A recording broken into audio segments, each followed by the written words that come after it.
चलिए शुरू करते हैं बेटा ये लेक्चर। लास्ट लेक्चर में जहां तक मुझे याद है कि हमने पढ़ना शुरू किया था रिडॉक्स रिएक्शन, ठीक है। रिडॉक्स रिएक्शन को पढ़ लिया था, कुछ कुछ क्वेश्चंस भी कर लिए थे रिडॉक्स पर, ठीक है। आज का जो टॉपिक शुरू हो रहा है वो चैप्टर के बिल्कुल एंड टॉपिक है बेटा। जल्दी से टॉपिक पे आते हैं हम लोग। पहले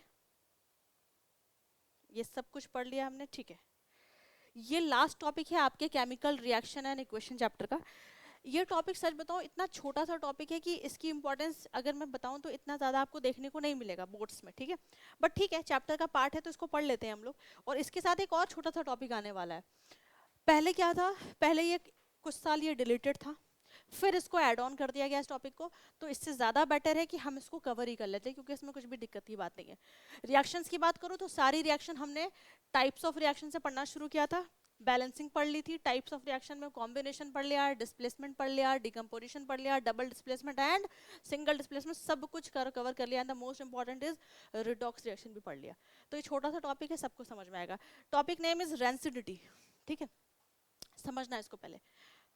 कभी कभी हर एक बच्चे ने फील किया होगा कि घर में कभी कोई भी ऐसा खाना, आप ऐसे रिलेट करो, मान लीजिए कि आपके घर में दाल बनी है सपोज, ठीक है। और गलती से आपने उसको फ्रिज में ना रखा हो, और रात में जाकर आप अपने प्लान बनाए कि रात में जाके अभी हम दाल रोटी या दाल राइस खाएंगे, तो क्या आप वो दाल खा सकते हैं? नहीं खा सकते। आप जैसे ही उसको अनकवर करोगे तो आपको बहुत ही बैड स्मेल आएगी, और अगर गलती से टेस्ट कर लिया तो सोचना ही नहीं है, बहुत ही बैड टेस्ट फील होगा। हुआ क्या खाने के साथ? हुआ यूं कि जब आपने उस खाने को रूम टेम्परेचर पे रखा, वो खाना आपके एटमॉस्फेयर में प्रेजेंट गैस, कौन सी गैस? ऑक्सीजन गैस के साथ रिएक्ट हो गई। आपके एटमॉस्फेयर में प्रेजेंट ऑक्सीजन गैस के साथ रिएक्ट हो गई। और जस्ट हमने रिडॉक्स में पढ़ा है कि जब किसी चीज में ऑक्सीजन ऐड हो जाती है तो उसे क्या बोलते हैं हम? ऑक्सीडेशन। यानी उस फूड आइटम का जो ऑक्सीजन के प्रेजेंस, जो ऑक्सीजन के साथ रिएक्ट हो गया, यानी उस फूड आइटम का क्या हो गया? ऑक्सीडेशन हो गया। And because of this oxidation उसका स्मेल चेंज हो गया, उसका टेस्ट चेंज हो गया। देखो, रेंसिडिटी हर किसी भी तरीके से हो सकती है, जरूरी नहीं है कि ऑक्सीजन चाहिए।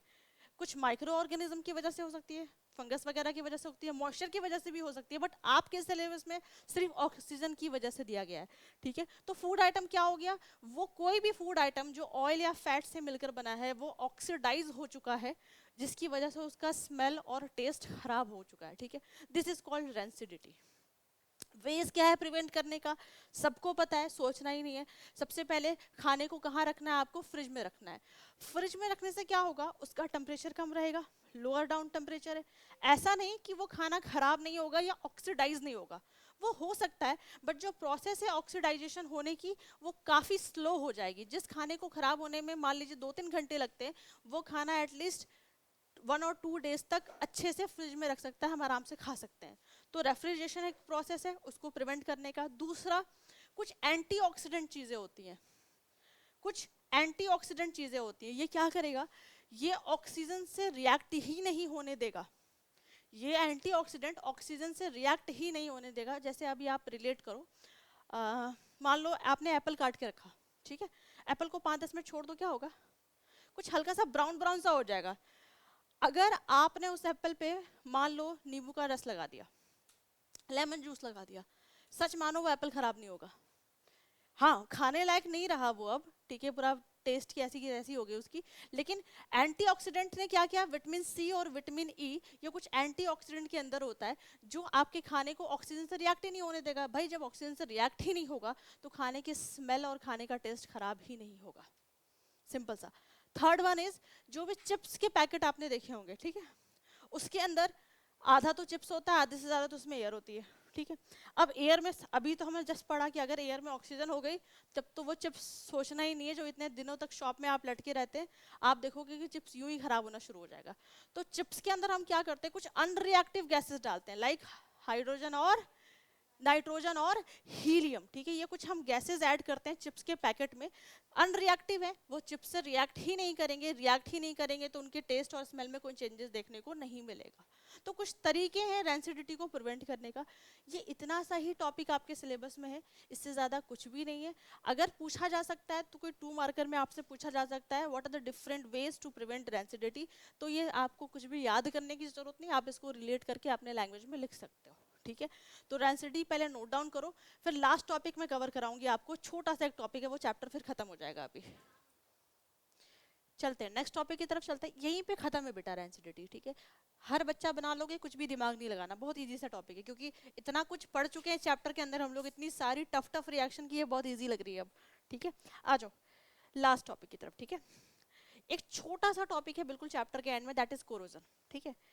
ये सेम टॉपिक आपके चैप्टर नंबर 3 में भी है। Chapter number 3 is metal and non metal, ठीक है। मैं पहले क्या करती थी, मैं पहले चैप्टर 3 में पढ़ाती थी ये, लेकिन प्रॉब्लम क्या है, आपके स्कूल में तो आपको इसमें पढ़ाया जाएगा, तो आपके स्कूल में क्वेश्चन भी अभी से आना शुरू हो जाएगा इसका, तो बेटर है कि हम यहीं पे इसकी डिटेलिंग करते। एक्चुअली इन्होंने क्या कर रखा एनसीईआरटी में, कि जो चैप्टर 1 में कोरोजन है ना, उसमें डिटेलिंग नहीं है, उसमें सिर्फ रस्टिंग के बारे में छोटा सा है बस, लेकिन चैप्टर 3 में इसकी डिटेलिंग है। तो मैं क्या करूंगी, मैं रस्टिंग तो पढ़ाऊंगी ही पढ़ाऊंगी, लेकिन जो डिटेलिंग वाला पार्ट है वो भी मैं यहीं करा दूंगी, तब हम चैप्टर 3 में नहीं पढ़ेंगे इसको, क्योंकि हमने यहाँ पे ऑलरेडी कवर कर लिया है, ठीक है। तो हमें पढ़ना है कोरोजन और इस टाइप्स, ठीक है। सुनो, कोरोजन एक मेटल पे होने वाला फेनोमेना है, हर लोगों ने सुना होगा जंग लगना, हिंदी में बात करें तो, ठीक है। कहते हैं ना, अरे मम्मी ये देखो यार इसमें तो जंग लग गई, सिंपली भाषा में बात करो तो, ठीक है।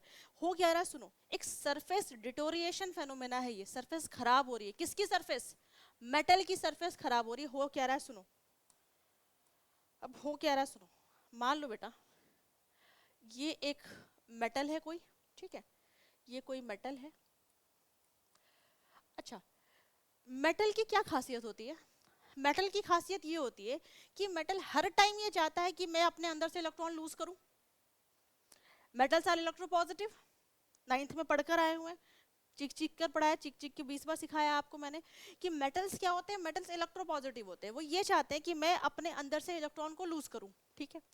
अच्छा, जो नॉन मेटल्स होते हैं उनके बारे में क्या ख्याल है आपका, ये मान लीजिए ये जो मैं कुछ सर्कल सर्कल बना रही हूँ, ये कुछ एटमॉस्फेरिक गैसेस हैं, कुछ एटमॉस्फेरिक गैसेस है, CO2 हो सकती है, NO2 हो सकता है, ऑक्सीजन हो सकता है, एटमॉस्फेरिक गैसेस है, और हमें पता है गैसेस आर नॉन मेटल्स, ठीक है। नॉन मेटल्स क्या चाहता है, इलेक्ट्रॉन्स को गेन करना, because non metals are electronegative. Metals चाहता है इलेक्ट्रॉन को लूज करना, एटमॉस्फेरिक गैसेस चाहता है इलेक्ट्रॉन्स को गेन करना। इस लूज और गेन की प्रोसेस में ना, इन्हीं अदला बदली में, यही एक्सचेंज में होता क्या है वो सुनो, मेटल के ऊपर, मेटल के सरफेस के ऊपर, मेटल के सरफेस के ऊपर एक लेयर बनने लगती है, मेटल के सरफेस के ऊपर एक ऐसे लेयर बनने लगती है। ये लेयर बेटा ऑक्साइड की हो सकती है, ये लेयर ऑक्साइड की हो सकती है, सल्फाइड की भी हो सकती है, और कार्बोनेट की भी हो सकती है, ठीक है। इन चीज की लेयर बनने लगती है, ठीक है। अब इसको रिलेट करो आप रस्टिंग वर्ड से, सुनना, जो कोरोजन तो समझ गए, जंग लगने की चीजें हैं, रस्टिंग जो वर्ड है वो है स्पेशली जब जंग किसी आयरन की चीजों में लगता है, जैसे घर में कोई ताला रखा है, ठीक है, हम रस्टिंग तब यूज करेंगे जब हम आयरन की चीजों से डील करेंगे। होता क्या है आयरन पे, मान लीजिए ये मेरा एक मेटल है आयरन, ठीक है, लोहे का बना हुआ है ये, अब इसके ऊपर पे एक लेयर बन चुकी है ऑक्साइड की, ठीक है, इसके ऊपर कैसे बनी वो आप समझ गए, अदला बदली की चीजों में इसके ऊपर लेयर बन चुकी है, ठीक है। अब कभी भी आपने फील किया होगा, ये जो आपको रस्ट दिख रहा है बेटा, ये जो आपको यहाँ पे रस्ट दिख रहा है, ये स्टिकी नहीं होता, चिपकता नहीं है, अगर आप इसको ऐसे झाड़ोगे ना, ऐसे करोगे तो ये निकल जाएगा, ये जंग निकल जाएगा, ये रस्ट निकल जाएगी, और अगर ये निकल जाएगी तो जो अंदर का मेटल है वो फिर से एक्सपोज हो जाएगा, फिर उसके ऊपर लेयर चढ़ जाएगी, फिर करोगे, फिर मेटल का सरफेस एक्सपोज हो जाएगा, फिर एक लेयर बन जाएगी, बार बार यही होता रहेगा, लेयर बनेगी गिरेगी, फिर से लेयर बनेगी गिरेगी। इस बार बार के इस प्रोसेस में मेटल अंदर से वीक हो जाता है, खोखला हो जाता है, आयरन अंदर से खोखला हो जाता है। तो एक बात बताओ, जब आयरन खोखला हो चुका है तो क्या आप उसका यूज कर सकते हो ब्रिज में, रेलवे ट्रैक्स में? नहीं कर सकते। क्या ये अच्छी चीज है या बुरी चीज है? बिल्कुल बुरी चीज है। यानी जो कोरोजन का एक टाइप है रस्टिंग, कोरोजन का एक टाइप है रस्टिंग, और रस्टिंग किसके लिए स्पेशलाइज्ड है? आयरन की चीजों के लिए। तो रस्टिंग अच्छी है या बुरी?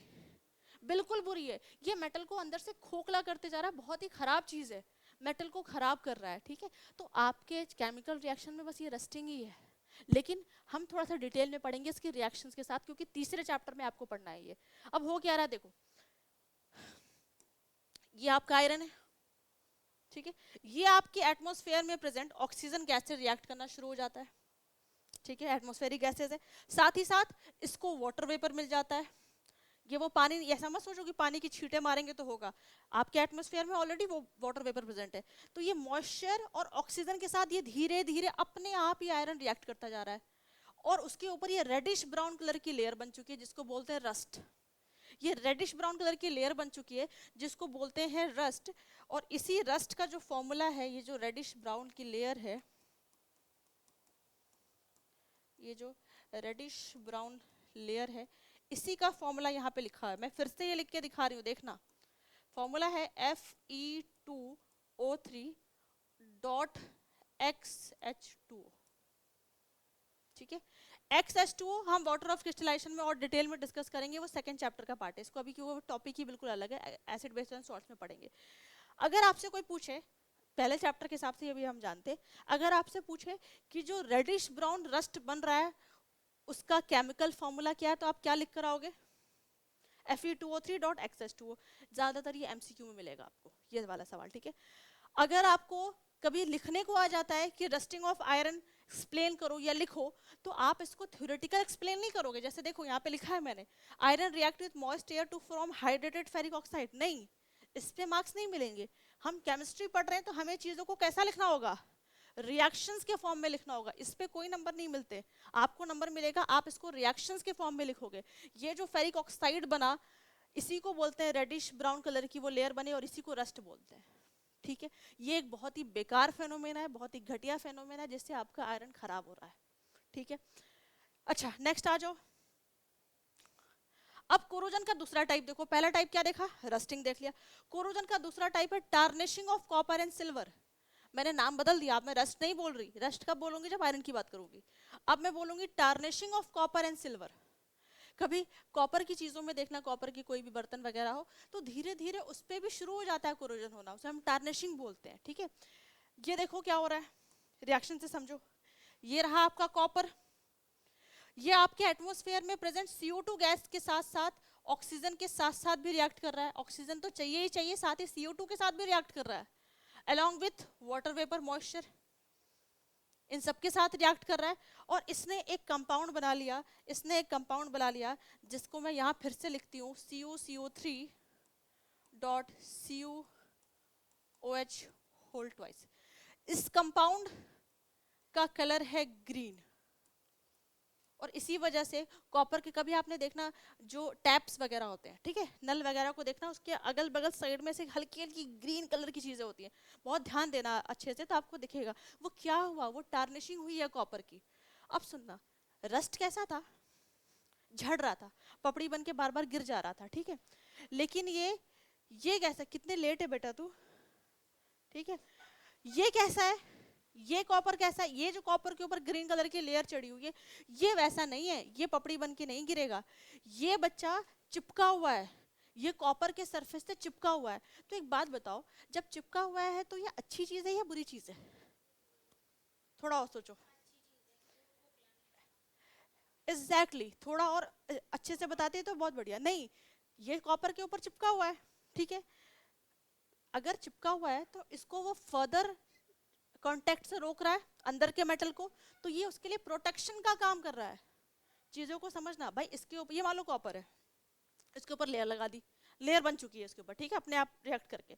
अब ये तो गिर नहीं रही, ये तो पपड़ी बन के निकल नहीं रहा, ये तो अंदर के मेटल के सरफेस को बचा के ही तो रख रहा है कि वो फर्दर रिएक्ट ना कर जाए। तो टार्निशिंग कॉपर का कोई बुरा, टार्निशिंग जो हो रही है कोरोजन का जो टाइप है, ये साइड इफेक्ट नहीं है, ये अच्छी चीज है, ये कॉपर को बचा के रख रहा है। थोड़ा सा इस तरीके से भी सोचना। इसका कोई नाम बताओ, इस कंपाउंड का जल्दी से केमिकल नेम बताओ, कैसे पढ़ेंगे इसको? बहुत बढ़िया, copper carbonate, copper carbonate dot copper COPP copper hydroxide, ठीक है। आपको दो चीज याद रखना, ध्यान से सुने। पहले तो आपको रिएक्शंस, अच्छा कॉपर का थोड़ा कम आता है, कॉपर का जो ये कोरोजन है ये इतना कॉमनली नहीं एग्जाम्स में आता है। रस्ट बहुत आता है, बार बार रस्ट आता है, एक और जो पढ़ाऊंगी वो आता है। लेकिन फिर भी सेफ साइड पे आप जरूर रिएक्शन दे, बस याद रखें CO2 भी इन्वॉल्व है इसमें, तभी तो कार्बोनेट बन रही है। तो copper carbonate dot copper hydroxide green colour की लेयर बन जाती है, जो एक अच्छी चीज है, कॉपर को सेव करके रख रही है, प्रोटेक्ट करके रख रही है। लास्ट वन, अब इस सब पढ़ा दो फिर लास्ट, ये चैप्टर का बिल्कुल लास्ट है, इसके बाद ये चैप्टर खत्म है। नेक्स्ट है टार्निशिंग ऑफ सिल्वर। कभी सिक्के उठा लो, कुछ नए सिक्के देख लो, बिल्कुल चमचमाते हुए दिखेंगे, कुछ दिन बाद देख लो कहीं पिगी बैंक वगैरह में रख दो, कहीं अंदर रख दो, कुछ दिन बाद देखो कि उस पर ब्लैक कलर की लेयर दिखती है, स्पेशली घर के ऐसे आइटम्स में भी, स्पून वगैरह है, कलछी वगैरह, उस पर भी आपको दिखेगा जो कहीं बहुत दिन से इधर उधर पड़े हुए हैं। होता क्या है, ये सिल्वर के आर्टिकल्स, ये सिल्वर के आइटम्स आपके एटमॉस्फेयर में प्रेजेंट एक गैस है जिसका नाम है हाइड्रोजन सल्फाइड, जिसका नाम क्या है, यहाँ लिख देती हूँ, जिसका नाम है हाइड्रोजन सल्फाइड, ठीक है, अलोंग विथ ऑक्सीजन। इस गैस के साथ ये सिल्वर के आर्टिकल्स रिएक्ट करना शुरू हो जाते हैं धीरे धीरे धीरे धीरे, और एज ए रिजल्टेंट ये बना लेते हैं silver sulphide, Ag2S। This is silver sulphide. इसी सिल्वर सल्फाइड का कलर है, इसी सिल्वर सल्फाइड का कलर है ब्लैक, ठीक है। ये रिएक्शन के फॉर्म में लिखी, आपको कुछ भी थ्योरेटिकल लिखने या समझने की जरूरत नहीं है, आपको सिर्फ कलर चेंज पता होना चाहिए। रस्ट का colour reddish brown 3 and the formula is Fe2O3.XX2O। Copper का colour green, copper carbonate dot copper hydroxide, formula लिखना आना चाहिए। सिल्वर हाइड्रोजन सल्फाइड के साथ रिएक्ट करेगी, सिल्वर सल्फाइड बनाएगी ब्लैक कलर का। बस इतना ही है आपका कोरोजन, जो आपको तीसरे चैप्टर में भी पढ़ना है। तीसरे चैप्टर में इसके वेज भी हैं कि कैसे प्रिवेंट करेंगे, तो वो वहाँ कर लेंगे। यहाँ मैंने इसको डिटेलिंग में इतना ये कवर कर लिया। तो केमिस्ट्री का ये लेक्चर बेटा हमारा खत्म हो गया, यहीं पे चैप्टर आपका एंड है, इसको नोट डाउन कीजिए।